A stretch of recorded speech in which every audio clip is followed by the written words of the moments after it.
در یک جایی که خورد 10 نفر کشته میشه، سر کشتی از کافر و بیدین مرتد جهان گپایتان میگیره، فیسبوک هایتان پر میشه، اما قتل یک ملت کامل در یک منطقه هیچ غیرت و ایمان نیست.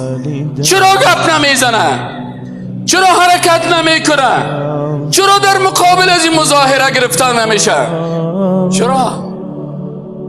چرا درد دل مسلمان نداریم؟ به خاطر که ایمان ما ایمان نیست که از دل مسلمان به. آیا زن سوریه انسان نیست؟ طفل سوریه انسان نیست؟ طفل عراق انسان نیست؟ طفل موصل انسان نیست؟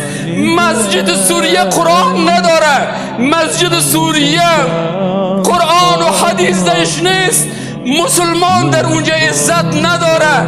به خاطر 4 تا بی ایمان چقدر چیخ میزنیم، اما به خاطر یک مسلمان در قلب ما هیچ تغییر نمیه و در روز قیامت الله پرسان میکنه از پیش ما و تو که در کجا بودی در حالت مسلمان ها؟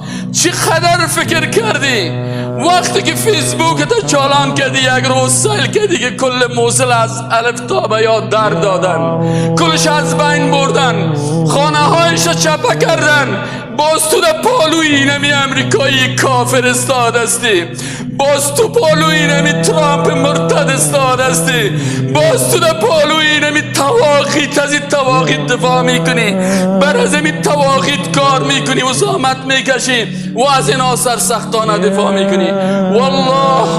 والله ثم والله در روز قیامت محاسبه میشه از ذره ذره کار خود، از ذره ذره گپ خود.